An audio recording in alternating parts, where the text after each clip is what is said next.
Good morning students. Previous class के अंदर हम लोगों ने हमारा टॉपिक राज्यसभा जो है वो स्टार्ट कर दिया था। आज हमको राज्यसभा के कार्यकाल के बारे में देखना है। देखो, राज्यसभा जो है वो एक स्थायी सदन होता है और इसका जो कार्यकाल होता है वो 6 इयर्स का होता है, 6 साल का होता है। लेकिन इसके जो 1/3 सदस्य होते हैं वो प्रति 2 वर्ष बाद अपना स्थान जो है वो छोड़ देते हैं और उनके स्थान पर नए सदस्य जो हैं वो निर्वाचित हो जाते हैं। ठीक है। और जो नए सदस्य निर्वाचित होते हैं वो पुनः 6 साल के लिए निर्वाचित होते हैं। नेक्स्ट इसकी योग्यताएं हैं। राज्यसभा जो है उनका सदस्य निर्वाचित होने के लिए जो आयु है वो कम से कम 30 इयर्स होनी चाहिए और किसी अपराध के लिए 2 या 2 से अधिक वर्षों के लिए अगर उसको जेल हुई है किसी उम्मीदवार को तो वो चुनाव लड़ने के अयोग्य हो जाता है। नेक्स्ट, उसको भारत का नागरिक होना ज़रूरी है और जो भी व्यक्ति है वो पागल, कौड़ी और दिवालिया जो है वो नहीं होना चाहिए और किसी भी लाभ के पद पर कार्यरत नहीं होना चाहिए। तो इस प्रकार से आपका राज्यसभा जो है वो कंप्लीट हो गया है। नेक्स्ट जो आता है वो है आपका लोकसभा।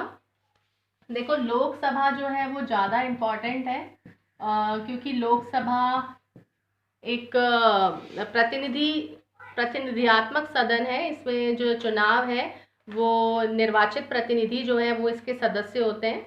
तो इसको संसद का प्रथम सदन कहा जाता है और इसको लोकप्रिय या निम्न सदन जो है उसके नाम से भी जाना जाता है। लोकप्रिय सदन इसको इसीलिए कहते हैं क्योंकि इसका जो निर्वाचन होता है वो जनता के द्वारा प्रत्यक्ष रूप से होता है और इसमें जो कुल अधिकतम जो इनकी सदस्य संख्या है वो 545 है और वर्तमान में अगर आप देखेंगे तो लोकसभा का जो निर्वाचन क्षेत्र है उनकी संख्या 543 है। आरक्षण ये है कि संविधान का जो अनुच्छेद है 330 उसमें लोकसभा जो है उसमें अनुसूचित जाति और जनजाति जो है उनके लिए स्थान जो है वो आरक्षित किए गए हैं और ये संख्या जो है ये अनुसूचित जाति जो है उनके लिए 85 और अनुसूचित जनजाति जो है उनके लिए 48 है और ये जो आरक्षण है ये 2020 तक के लिए है। तो ये शॉर्ट क्वेश्चन में आप ध्यान रखेंगे, अनुसूचित जाति के लिए 85 स्थान और अनुसूचित जनजाति के लिए 48 स्थान जो है वो आरक्षित किए गए हैं। कार्यकाल जो है संविधान का जो अनुच्छेद है 83(2) उसके अनुसार जो लोकसभा है उनका कार्यकाल 5 साल का होता है। लेकिन 5 साल पहले जो है वो भी इसको भंग जो है वो किया जा सकता है और अगर राष्ट्रीय आपातकालीन स्थिति है तो इसका जो कार्यकाल होता है उसको 1-1 वर्ष के लिए बढ़ाया भी जा सकता है।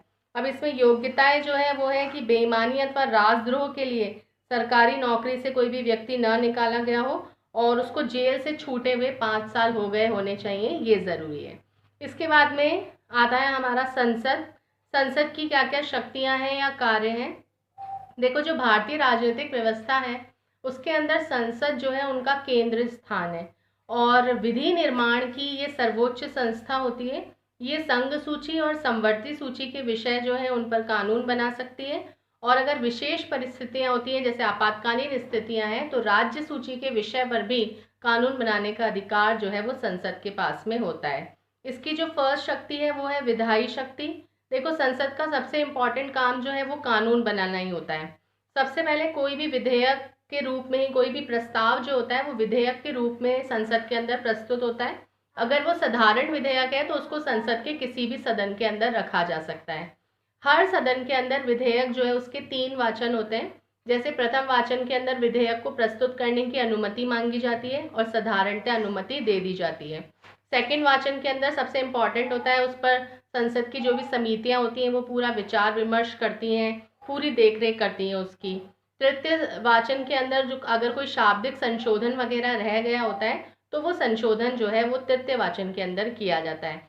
फर्स्ट सदन में पारित होने के बाद में विधेयक जो होता है उसको द्वितीय सदन के अंदर या दूसरे सदन में भेजा जाता है। वहां पर भी इसी प्रकार से 3 चरण होते हैं। उसके बाद में उसको राष्ट्रपति के हस्ताक्षर के लिए भेजते हैं और राष्ट्रपति का हस्ताक्षर होने के बाद विधेयक जो होता है वो कानून बन जाता है। अगर कोई मतभेद की स्थिति होती है तो संयुक्त बैठक जो है वो बुलाई जाती है राष्ट्रपति द्वारा और अध्यक्षता लोकसभा का अध्यक्ष करता है और जो भी मतभेद होते हैं उनको दूर करने के बाद विधेयक को राष्ट्रपति के हस्ताक्षर के लिए भेज दिया जाता है। तो इस प्रकार से ये इसकी विधि निर्माण की शक्ति है। ठीक है। इसके अलावा जो भी महत्वपूर्ण जो विधेयक का कार्य है वो नौकरशाही जो है उनके द्वारा ही किया जाता है और जो भी महत्वपूर्ण विधेयक होते हैं वो बिना मंत्रिमंडल की स्वीकृति के संसद में प्रस्तुत नहीं किए जा सकते हैं। इसके बाद